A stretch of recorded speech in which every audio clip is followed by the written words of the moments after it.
Hello students, हमने कल हमारी प्रीवियस क्लास में संधारित्रों की अलग अलग स्थितियों में धारिता निकाली थी, जिसके अंदर संधारित्रों पर परावैद्युत का प्रभाव, परावैद्युत अगर संधारित्र में पूर्ण रूप से भरा हुआ है तो धारिता क्या होगी, आंशिक रूप से भरा हुआ है तो धारिता क्या होगी, और भिन्न भिन्न पदार्थ भरे हुए हैं परावैद्युत के तो धारिता क्या होगी। तो ये हमने अलग अलग केसेस में कल हमने धारिता निकाली थी। आज हम कैपेसिटर का दूसरा फॉर्म पढ़ रहे हैं, गोलीय संधारित्र।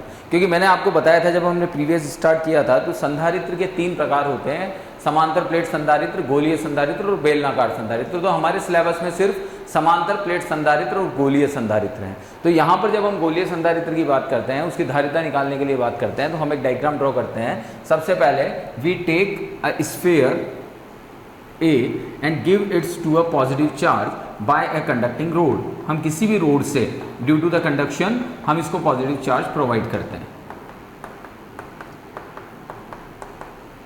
Okay, now when we give it the positive charge then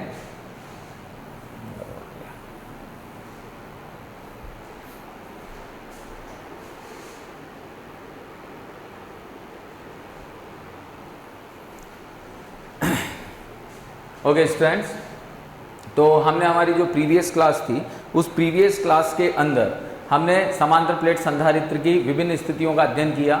हमने समांतर प्लेट संधारित्र पर परावैद्युत के प्रभाव का अध्ययन किया। आज हम संधारित्र के दूसरे प्रकार गोलीय संधारित्र की बात कर रहे हैं और उसकी धारिता निकाल रहे हैं। तो उसके लिए हम सबसे पहले एक गोलाकार चालक लेते हैं और इसे किसी भी रोड के थ्रू ऋणात्मक आवेश प्रदान करते हैं चालन प्रक्रिया के द्वारा। तो ये इस पर एक ऋणात्मक आवेश इस पर संपूर्ण रूप से फैल जाता है। अब एक और दूसरा हम चालक लेते हैं, चालक गोला लेते हैं जो संकेंद्रीय है, दोनों के केंद्र समान हैं और जो इससे बहुत निकटस्थ दूरी पर है वो हम लेते हैं। तो जब हम यहाँ पर इसको लेंगे तो यहाँ पर जो इसकी इनर सरफेस है, इस इनर सरफेस के ऊपर पॉजिटिव चार्ज चला जाएगा। ओके, और जो इसकी आउटर सरफेस होगी उस पर नेगेटिव चार्ज चला जाएगा। तो जो आउटर सरफेस का नेगेटिव चार्ज है और इनर सरफेस का पॉजिटिव चार्ज है, क्या इंपैक्ट डालता है, तो ये हम बहुत पहले पढ़ चुके हैं कि V इक्वल्स होता है ED। और मुझे धारिता के लिए सबसे इंपॉर्टेंट किस चीज़ पर कंसंट्रेट करना है, V पर। ये मैं बार बार रिपीट कर रहा हूँ कि अगर मुझे धारिता निकालनी है, अगर मुझे कैपेसिटेंस निकालना है तो मुझे इलेक्ट्रिक पोटेंशियल को इंपॉर्टेंस देनी पड़ेगी। इलेक्ट्रिक पोटेंशियल के कम या ज़्यादा होने से ही धारिता का प्रभाव कम या ज़्यादा हो जाता है। तो यहाँ पर V इक्वल्स ED, तो E अगर कॉन्स्टेंट है, E अगर यूनिफॉर्म है तो V डायरेक्टली प्रोपोर्शनल होता है D के। D क्या है? Distance between the plates. अब यहाँ पर हमें कहते हैं कि C इक्वल्स होता है Q बाई V। तो मुझे अगर C बढ़ाना है तो V कम करना पड़ेगा और V कम करना है तो डिस्टेंस कम करनी पड़ेगी। तो अगर मैं यहाँ पर ये देखूं तो इन दोनों केसेस में ये प्लस और माइनस, ये प्लस और माइनस एक दूसरे को क्या करेंगे? अट्रैक्ट करेंगे। अट्रैक्ट करेंगे तो इनके बीच की डिस्टेंस कम होगी। डिस्टेंस कम हुई तो पोटेंशियल कम हो जाएगा। पोटेंशियल कम हुआ तो कैपेसिटेंस अपने आप बढ़ जाएगा। और अगर मैं बाहर वाले माइनस की बात करता हूं तो ये माइनस इस माइनस को रिपेल करेगा, डिस्टेंस बढ़ेगी, पोटेंशियल बढ़ जाएगा और पोटेंशियल बढ़ा तो कैपेसिटेंस कम हो जाएगा। तो मुझे बढ़ाना है कि घटाना है? मुझे कैपेसिटेंस बढ़ाना है। इसका मतलब मेरे लिए यूजफुल कौन है? Positive charge. नेगेटिव चार्ज मेरे लिए यूजफुल नहीं है। तो इस नेगेटिव चार्ज को हटाने के लिए हम इसे क्या कर देते हैं? अर्थिंग कर देते हैं। इसको हम अर्थ से जोड़ देते हैं कंडक्टिंग वायर से। तो कंडक्टिंग वायर के थ्रू होता हुआ ये नेगेटिव चार्ज कहां चला जाता है? अर्थ के अंदर चला जाता है। ओके, अब यहां पर सिर्फ क्या बचा? अब सिर्फ इस पूरे गोले के ऊपर सिर्फ कौन सा चार्ज बचा? Positive charge. टोटल चार्ज क्या रहा इसके ऊपर? Only positive. ठीक है, इस गोले को हम नाम दे देते हैं A और अंदर वाले गोले को नाम दे देते हैं हम B। दोनों कौन से गोले हैं? ये संकेंद्रीय गोले हैं। तो हम इनकी त्रिज्याओं को कंसीडर कर लेते हैं। तो बाह्य गोला जो A है इसकी त्रिज्या हम मानते हैं R1 और जो आंतरिक गोला है इसकी त्रिज्या हम मानते हैं R2। ठीक है, तो अब यहां पर हमें सोचना यह है थोड़ा सा कि अगर मैं इस B गोले की बात करता हूं तो इस B गोले की सतह पर आवेश है Q, लेकिन Q कौन सा? -Q। और सतह पर आवेश के कारण से, सतह पर आवेश अगर होता है तो उसके कारण से विभव क्या होता है? V equals to KQ by R। R क्या है? त्रिज्या। तो यहां पर अगर मैं B गोले की बात करता हूं तो B गोले पर विभव एक तो इसके स्वयं के आवेश के कारण, बहुत ध्यान समझिएगा मैं जो बात बोल रहा हूं, B गोले पर अगर मैं विभव की बात करता हूं तो B गोले पर विभव एक तो इस स्वयं के आवेश के कारण होगा। ठीक है, एक इस A गोले का पॉजिटिव क्या करेगा? इसके विभव के मान को परिवर्तित करेगा। तो एक विभव किसकी वजह से होगा? ए गोले की वजह से। यानी बी के अगर कुल विभव की मैं बात करता हूं तो बी का कुल विभव एक तो स्वयं के आवेश की वजह से और एक गोले ए के आवेश के कारण से प्राप्त होगा। तो बी पर कुल विभव इन दोनों की उपस्थिति के प्रभाव को दर्शाएगा, पहली चीज। दूसरी चीज, अगर मैं ए के विभव की बात करता हूं तो ए डायरेक्टली किससे संपर्कित है? भू संपर्कित। भू संपर्कित होने की वजह से यहां पर जो पृथ्वी का आवेश विभव माना जाता है वो माना जाता है शून्य। तो इसका मतलब इस गोले ए पर जो विभव का मान होगा वो भी क्या होगा? शून्य। तो यानी गोले ए पर तो विभव हो गया शून्य और गोले बी पर जो कुल विभव होगा वो एक तो स्वयं के आवेश की वजह से और एक गोले ए के आवेश की वजह से हमें प्राप्त होगा। Got it? तो यहां पर हम लिखना शुरू करते हैं। देखिएगा, सबसे पहले गोले बी पर स्वयं के आवेश के कारण विभव Vb इक्वल्स टू के माइनस क्यू, क्योंकि इस पर चार्ज है माइनस क्यू बाय R2। ठीक है, इसी तरह से गोले ए के कारण बी पर विभव Vb डैश इक्वल्स टू के, इस पर आवेश पॉजिटिव, दूरी कितनी है? R1। तो B पर कुल विभव, तो जब हम B पर कुल विभव लेंगे तो B पर कुल विभव क्या आएगा? V equals to VA plus VB dash. ये कुल विभव हो गया। तो V equals to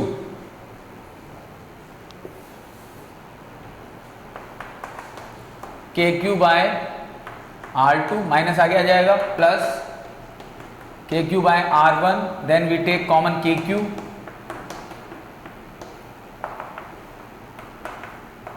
R2 minus R1 upon R1 R2। ये आपका VB आ गया, यानी B पर कुल विभव आ गया। ठीक है, अब गोले A पर विभव की बात करते हैं। तो गोले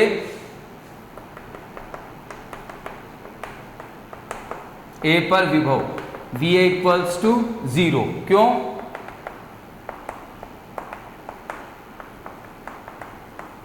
भू संपर्कित है, इसलिए VA की वैल्यू क्या हो गई? 0। अतः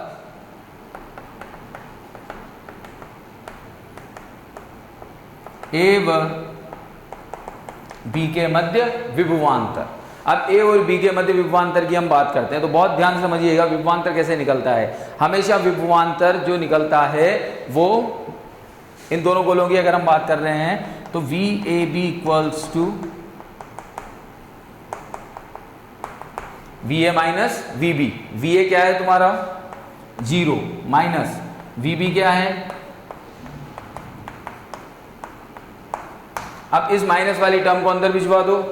तो जैसे तुम माइनस को अंदर भेजोगे तो माइनस को अंदर भेजते ही VAB equals to KQ R1 minus R2 upon R1 R2। तो ये जो तुम्हारा विभव आया है ये किसकी वजह से आया है? गोले A और B के कारण। तो अब मेरे पास विभव आ गया तो मैं धारिता निकाल सकता हूं। अतः गोलीय संधारित्र की धारिता। ठीक है, तो C इक्वल्स क्या जानते हैं हम? Q by V। तो Q R1 minus R2 R1 R2, Q से Q कैंसिल हो गया। K की वैल्यू क्या लिखते हैं हम? 1/4 पाई एप्सिलॉन नॉट। तो 4 पाई एप्सिलॉन नॉट ऊपर चला जाएगा और R1 R2 upon R1 minus R2। तो ये आपके गोलीय संधारित्र के कारण से ये गोलीय संधारित्र की धारिता हमें प्राप्त हुई है। अब हम ये कहते हैं कि गोलीय संधारित्र के बीच में अगर कोई माध्यम हो, जैसे ये गोलीय संधारित्र है और इसके बीच में कोई माध्यम भरा हुआ है एप्सिलॉन R परावैद्युतांक का, तो जब हम यहाँ पर गोलीय संधारित्र के मध्य कोई माध्यम भरा हुआ है तो हम ये बहुत अच्छी तरह से जानते हैं कि परावैद्युत माध्यम की उपस्थिति में जो धारिता होती है वो निर्वात की धारिता का एप्सिलॉन R गुना होती है। तो यहाँ पर हम लिखते हैं चूंकि CM इक्वल्स टू होता है C into epsilon R। C की वैल्यू ये है तो 4 pi epsilon naught epsilon R R1 R2 upon R1 minus R2। तो ये आपकी माध्यम के कारण से धारिता आ गई किसकी, गोलीय संधारित्र की। ओके, अब यहां हम ये कहते हैं, कुछ महत्वपूर्ण तथ्य हम ले लेते हैं इस जगह पे। हमें क्या पता है, हमें जानते हैं कि विभव V इक्वल्स होता है KQ 1/R1 माइनस 1/R2, ये हम लोगों ने लिख रखा है यहाँ पे, ठीक है। हम कहते हैं यदि R1 इक्वल्स टू R और R2 इक्वल्स इन्फिनिटी हो जाए, अगर हम R1 को तो क्या मान रहे हैं, R, और R2 को मान रहे हैं इन्फिनिटी, तो उस कंडीशन में जो V होगा आपका V equals to KQ then 1/R minus 1/इनफाइनाइट, 1/इनफाइनाइट is 0, then this is KQ/R, ये V आ गया। अब यहां से फिर हम क्या करेंगे, कैपेसिटेंस फाइंड आउट करते हैं। तो जब हम कैपेसिटेंस फाइंड आउट करेंगे तो C equals to Q/V, V की वैल्यू, Q से Q कैंसिल, K की वैल्यू 1/4πε0। तो एक तरह से देखा जाए तो C इक्वल्स टू 4πε0R क्या आया है, गोलीय चालक की धारिता। याद कीजिए ये डेरिवेशन हम पहले कर चुके हैं, यानी अगर एक चालक गोला है, क्योंकि एक को तो आपने इनफाइनाइट मान लिया, तो इनफाइनाइट पर तो विभव 0 चला जाता है, आपके पास में सिर्फ एक ही प्लेट बची है, तो एक गोलीय चालक की वजह से जो धारिता होती है वो होती है C equals to 4πε0R। Okay, thank you. Okay, अब नेक्स्ट टॉपिक हम लेते हैं संधारित्रों का संयोजन। बहुत इंपॉर्टेंट टॉपिक है। देखिए, जो संधारित्र होते हैं, जो कैपेसिटर्स होते हैं, ये कैपेसिटर्स अलग अलग धारिता वाले होते हैं।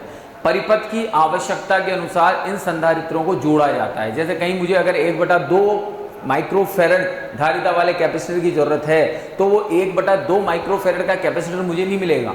मुझे क्या करना पड़ेगा, 2 या 3 कैपेसिटर्स को या संधारित्रों को इस तरह से संयोजित करना पड़ेगा कि उनका परिणामी 1/2 प्राप्त हो जाए, यानी मुझे उनका संयोजन करना पड़ेगा।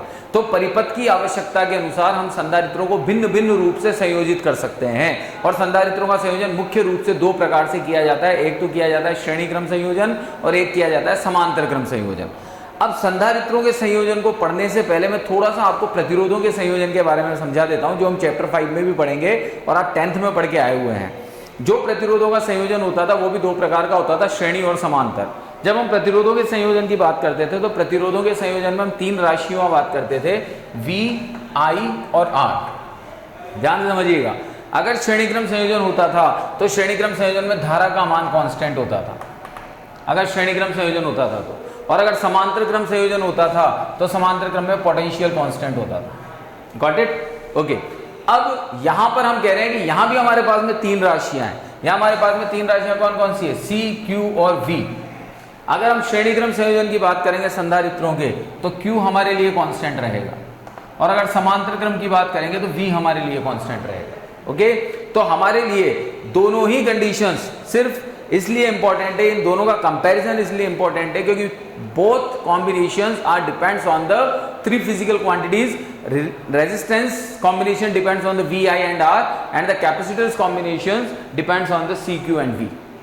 तो संधारित्रों का जो संयोजन है वो तो C, Q और V पर डिपेंड करता है, और जो प्रतिरोधों का संयोजन है वो V, I और R पे डिपेंड करता है। और एक छोटी सी ट्रिक समझ लीजिए इसको, कि हमें ध्यान रखना है कि अगर सीरीज कॉम्बिनेशन होगा, श्रेणी क्रम संयोजन होगा संधारित्रों का, तो जो आवेश है वो कांस्टेंट चलेगा, और अगर समांतर क्रम संयोजन होगा संधारित्रों का तो उसमें विभव कांस्टेंट चलेगा। ठीक है, तो सबसे पहले हम श्रेणी क्रम संयोजन को पढ़ते हैं, तो ध्यान दीजिएगा। सबसे पहला संयोजन, फर्स्ट संयोजन,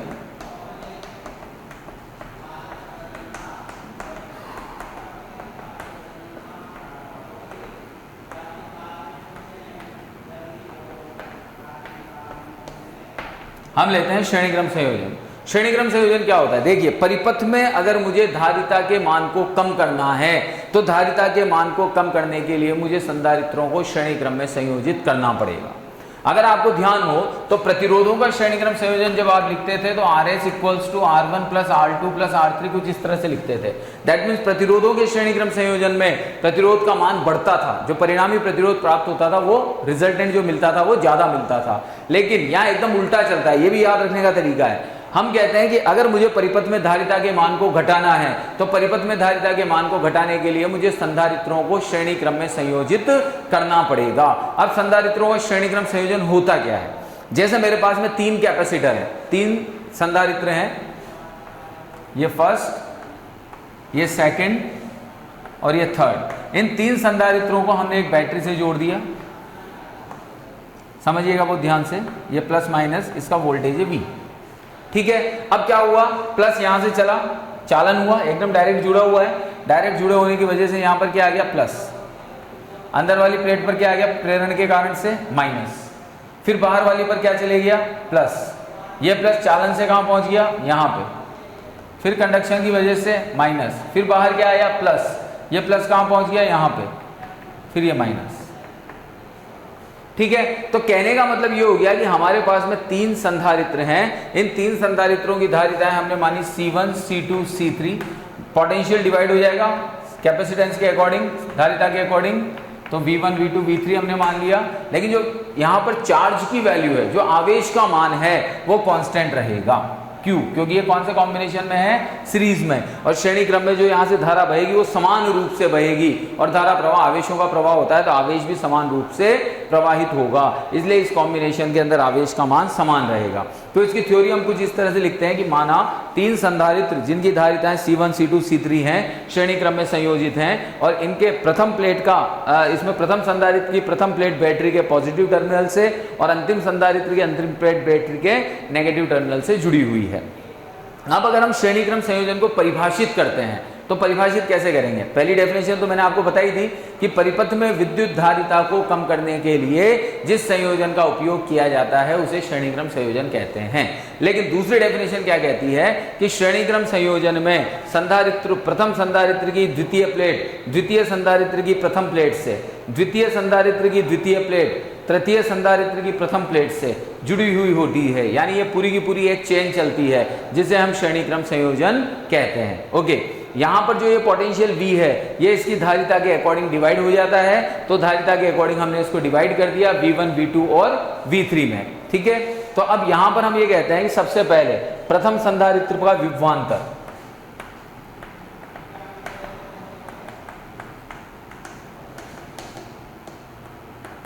तो प्रथम संधारित्र का विभवांतर V1 इक्वल्स टू क्या जानते हैं, Q बाय C, तो Q बाय C1। द्वितीय का V2 equals to Q by C2। तृतीय का V3 equals to Q by C3। ठीक है, ये तीनों संधारित्रों के विभवांतर आ गए। अब हमने माना संपूर्ण परिपथ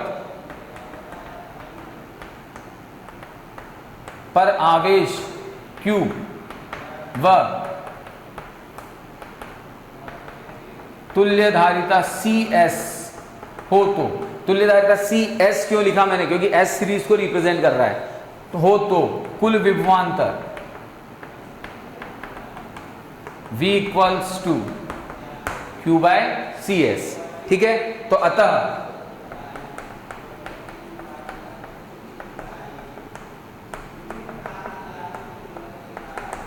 परिपथ का कुल विभवांतर V equals to V1 plus V2 plus V3, यह आपके परिपथ का कुल विभवांतर हो गया। अब यहां पर V की वैल्यू क्या है तुम्हारी, Q बाय CS। V1 की वैल्यू क्या है, Q by C1, Q by C2, Q by C3। ठीक है, तो यहां से हम क्या करते हैं, Q को कॉमन लेके कैंसिल कर देते हैं,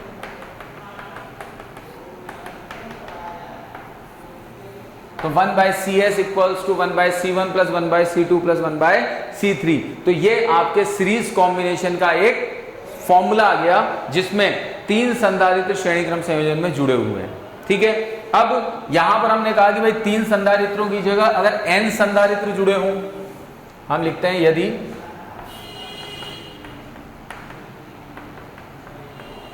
n संधारित्र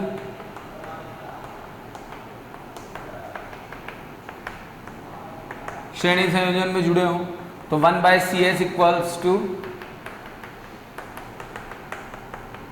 1 बाय CN। ये n संधारित्र श्रेणी क्रम संयोजन में अगर हम जोड़ दें तो उसके रूप में ये आता है। तो अब यहां पर क्या स्पष्ट होता है, यहां पर इन फॉर्मूला से ये स्पष्ट होता है कि श्रेणी क्रम संयोजन की तुल्य धारिता का व्युत्क्रम श्रेणीक्रम संयोजन की तुल्य धारिता कौन है? CS। तो श्रेणीक्रम संयोजन की तुल्य धारिता का व्युत्क्रम संयोजन में लगे हुए अलग अलग संधारित्रों की धारिताओं के व्युत्क्रमों के योग के बराबर होता है।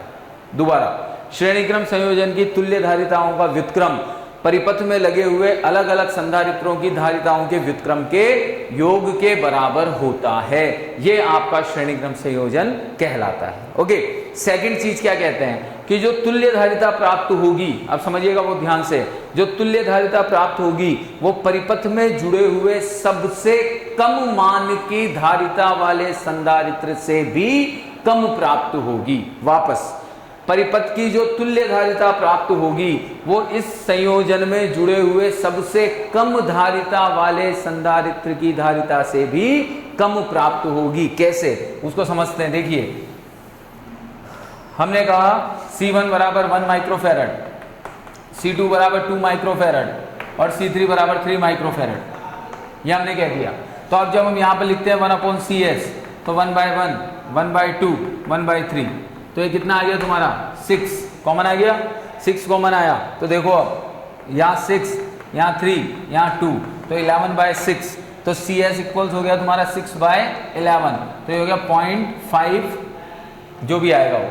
तो इसका मतलब ये CS जो आई है, तुल्य धारिता जो आई है, ये तुल्य धारिता कितनी आई? 0.5, जबकि मिनिमम कितना था? 1, तो ये 1 से भी कम प्राप्त हुई। तो इससे ये सिद्ध होता है कि अगर परिपथ में मुझे धारिता का मान घटाना है तो मुझे जो संधारित्र दिए गए हैं उन संधारित्रों को श्रेणी क्रम में संयोजित करना पड़ेगा, जब जाकर परिपथ में धारिता का मान कम होगा। ओके, अब कुछ इंपॉर्टेंट फैक्ट्स हैं जिन्हें हमें ध्यान रखना है। सबसे पहली चीज, सबसे इंपॉर्टेंट फैक्ट ये है कि श्रेणी क्रम में जितने भी संधारित्र जुड़े हुए होते हैं उन संधारित्रों पर आवेशों का मान समान रहता है, यानी Q1 अनुपात Q2 अनुपात Q3 इक्वल्स टू 1:1:1। दूसरा यह है कि अगर हमें धारिता का मान कम प्राप्त करना है तो हमें श्रेणीक्रम संयोजन काम में लेना पड़ेगा। तीसरा यह है कि अगर हमारे पास जो भी संधारित्र दिए हुए हैं वो समान धारिता वाले हैं, अगर हम यहां लिखते हैं कि यदि दिए गए n संधारित्र समान धारिता वाले हैं तो C1 equals C2 equals Cn equals क्या हो गया? C। यही हो गया। तो अब 1/CS इक्वल्स क्या हो गया? 1/C 1/C dot dot dot n/C, क्योंकि n टाइम मल्टीप्लाई होगा ना भाई। 1/C 1/C 1/C कहां तक जा रहा है? n तक, तो n इंटू 1/C यानी n/C। तो CS जैसे मैं इसे करूंगा तो CS इक्वल्स होते क्या हो जाएगा? C/n। तो ये यहां पर अगर हम समान धारिता वाले संधारित्रों को श्रेणी क्रम में जोड़ देते हैं तो जो CS की वैल्यू आएगी वो CS की वैल्यू आएगी C/n। ठीक है, एक और पॉइंट हम यहां पर लेते हैं इसका इंपॉर्टेंट फैक्ट में, फोर्थ पॉइंट।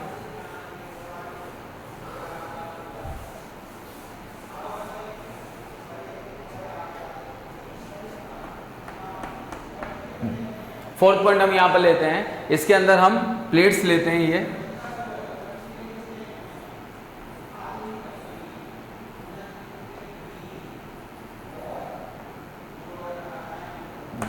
इस तरह से यहाँ पर प्लेटें जुड़ी हुई हैं, संधारित्र की प्लेटें जुड़ी हुई है और इनके मध्य परावैद्युत पदार्थ भरा हुआ है। εr1, εr1, εr2, εr3, इनकी मोटाइयाँ हैं T1, T2, T3 और टोटल ये डिस्टेंस है आपकी D और जो क्रॉस सेक्शनल एरिया है वो है A। ठीक है, तो वापस वही चीज कि मुझे इस चित्र को देखकर कैसे पता लगे कि ये संयोजन कौन सा है। तो इसको पता लगाने के लिए जो मेरे को दो टर्मिनल दिए गए हैं, इन दो टर्मिनलों को मैं बैटरी के प्लस और माइनस से जोड़ दूंगा। इसको जोड़ा मैंने प्लस से, इसको जोड़ा मैंने माइनस से। इसको जैसे प्लस से जोड़ा तो कंडक्शन की वजह से ये प्लस आया, ये माइनस आया। बाहर कौन गया? प्लस। यहाँ कौन आया? माइनस। फिर बाहर कौन गया? प्लस। और इधर यहाँ से कौन आया? माइनस। तो इसका मतलब plus minus plus minus plus minus, कौन सा कॉम्बिनेशन बन गया? Series combination. तो श्रेणी क्रम संयोजन को पहचानने के लिए सीधा सा कॉन्सेप्ट है कि जो दो टर्मिनल आपको दिए गए हैं उन दो टर्मिनलों को आप बैटरी से संयोजित कर सकते हैं। इसी डायग्राम को हम चाहें तो थोड़ा सा चेंज करके भी बना सकते हैं कि ये एक कैपेसिटर हो गया, ये दूसरा कैपेसिटर हो गया, ये तीसरा कैपेसिटर हो गया। एरिया इनका सबका सेम है। ओके, यहाँ पर εr1, εr2, εr3 this is T3, this is T2 and this is T1। ये इनकी मोटाइयाँ हो गई अलग अलग। ओके, तो जब यहाँ पर हम इसे सॉल्व आउट करते हैं तो सबसे पहले C1 निकालते हैं फर्स्ट कैपेसिटर के लिए। तो समांतर प्लेट संधारित्र धारिता का फॉर्मूला क्या होता है, epsilon naught A by D. लेकिन चूंकि माध्यम है तो epsilon naught epsilon R1 A by T1। D की जगह मोटाई कितनी दे रखी है, T1। इसी तरह से C2 equals to A by T2 and C3 equals to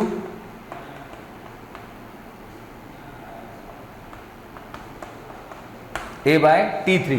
तो यहां पर C1, C2 और C3 इन तीनों की वैल्यूज आपके पास में आ गई।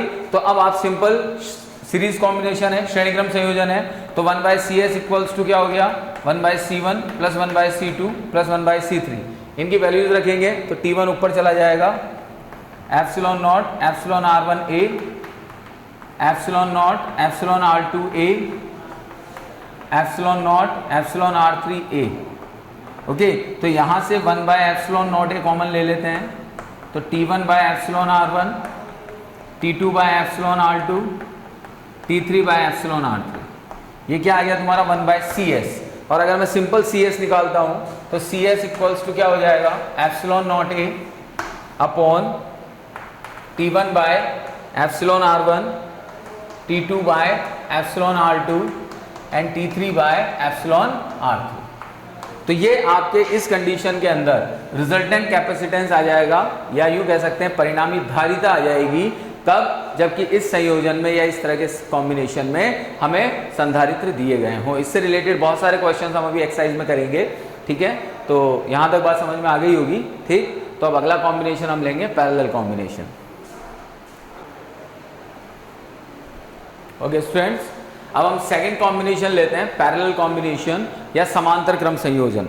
समांतर क्रम संयोजन क्या होता है, मैंने अभी आपको बताया था कि जब हम प्रतिरोधों के समांतर क्रम संयोजन की बात करते हैं तो प्रतिरोधों के समांतर क्रम संयोजन में विभव का मान कांस्टेंट रहता है। सेम ऐसा का ऐसा ही जब हम धारिता संधारित्रों के समांतर क्रम संयोजन की बात करते हैं तो उसमें विभव का मान कांस्टेंट रहता है। ओके, अब हमने अभी पढ़ा था कि श्रेणीक्रम संयोजन का उपयोग कब किया जाता है, जबकि परिपथ के अंदर धारिता का मान कम प्राप्त करना हो।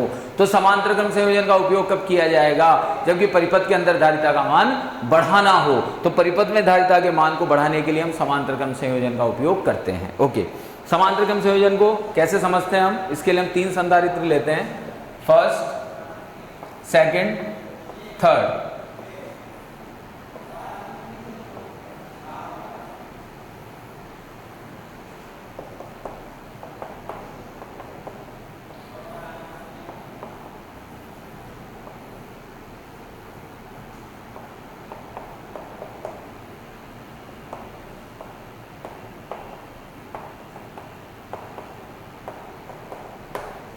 ओके, तो यहां पर समांतर क्रम संयोजन के अंदर हम डिफाइन कैसे करते हैं इसको, कि समांतर क्रम संधारित्रों का ऐसा संयोजन है जिसमें संधारित्रों की प्रथम प्लेट एक टर्मिनल से, एक टर्मिनल मतलब पॉजिटिव से जुड़ रही है तीनों प्लेटें प्रथम, और दूसरी प्लेट दूसरे टर्मिनल से अगर जुड़ी हुई हैं तो ऐसा संयोजन समांतर क्रम संयोजन कहलाता है। और समांतर क्रम संयोजन का उपयोग क्यों किया जाता है, धारिता के मान को बढ़ाने के लिए।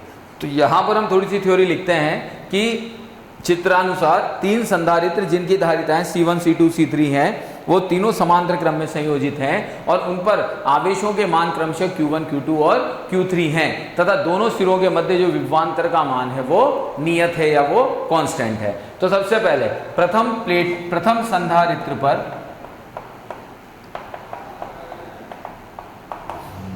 आवेश, प्रथम संधारित्र पर जब हम आवेश लेंगे तो प्रथम संधारित्र का आवेश है Q1 इक्वल्स टू C1V, क्योंकि V तो कांस्टेंट है। ओके, इसी तरह से द्वितीय पर, फिर तृतीय पर, ठीक है। हम लिखते हैं यदि परिपथ का कुल आवेश Q परिणामी धारिता Cp हो तो Q इक्वल्स टू CpV, यही होगा, ठीक है। अतः कुल आवेश क्या हो जाएगा, Q इक्वल्स टू तो कुल आवेश का मान तो कितना है अपना CPV,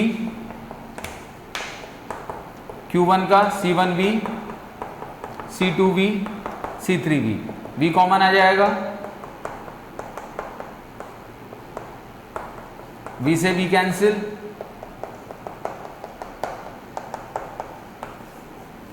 तो ये जो फॉर्मूला आया है आपका, ये समांतर क्रम संयोजन में संधारित्र जो जुड़े हुए हैं उनकी धारिता का फॉर्मूला है। और यहां से एक चीज देखिएगा कि यहां पर जो समांतर क्रम संयोजन की तुल्य धारिता का मान आएगा वो इस संयोजन में जुड़े हुए सबसे अधिक मान धारिता वाले संधारित्र से भी अधिक प्राप्त होगा। बहुत ध्यान समझिएगा वापस कि तुल्य धारिता का मान संयोजन में जुड़े हुए सबसे अधिक धारिता वाले संधारित्र से भी अधिक प्राप्त होगा। कैसे? हमने वापस वही लिया, C1 इक्वल्स 1, C2 इक्वल्स 2 और C3 इक्वल्स 3।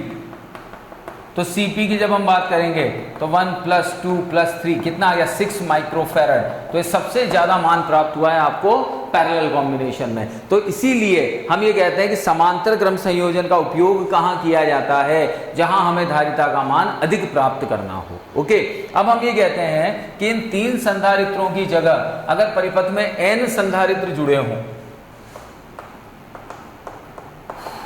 यदि n संधारित्र जुड़े हों तो Cp equals to C1 C2 कहां तक चले जाओगे Cn तक।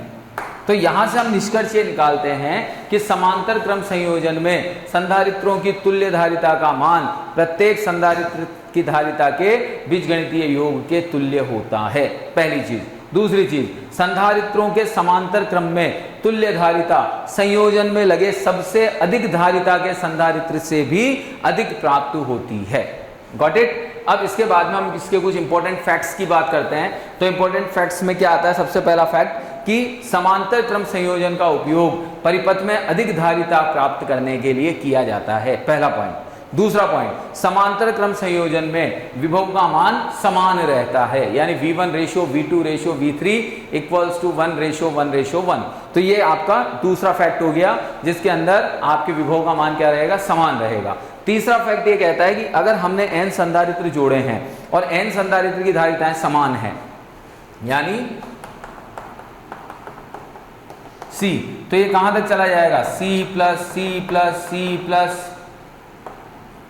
कितने टाइम तक? n टाइम तक। तो Cp इक्वल्स क्या हो जाएगा? Nc।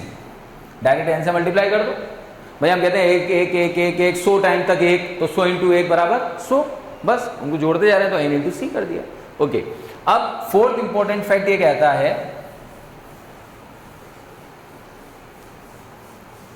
कि जो हमारे पास में कॉम्बिनेशन दिया हुआ है, कॉम्बिनेशन से मतलब क्या हो गया कि कुछ इस तरह से हमें ये कॉम्बिनेशन दिया हुआ है, दिस वन, ठीक है, और यहां पर इसको हमने पॉजिटिव टर्मिनल से जोड़ दिया, इसको नेगेटिव से जोड़ दिया, तो ये तो हो गया प्लस, ये हो गया माइनस, और इसके 3 भाग हमने यहां पे कर दिया 1 2 और 3।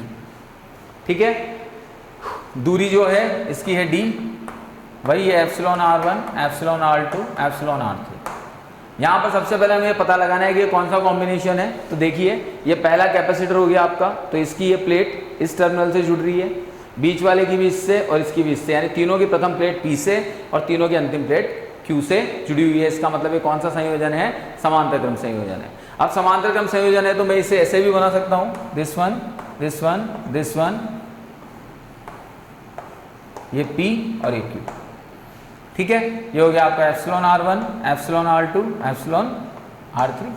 तो प्रथम संधारित्र की धारिता C1 equals to ε0 εr1 a/d, C2 equals to ε0 εr2 a/d, C3 equals to ε0 εr3 a/d।